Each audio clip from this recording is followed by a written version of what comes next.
buying is not always about not having the money to purchase the things that you want.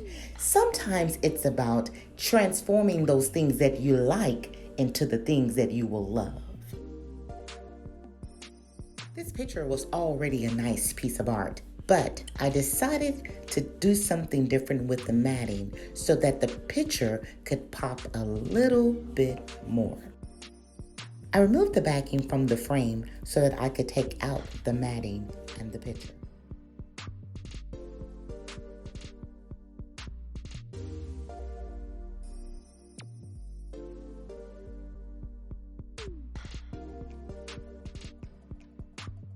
I used Rust-Oleum enamel spray paint so that I could spray the picture's matting white.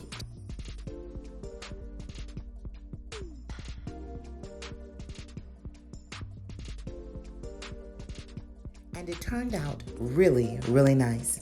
So instead of having to purchase new art, I just transformed the art that I really like into the art now that I truly love. All for the cost of a can of spray paint. So if you've been looking for a different look around your home.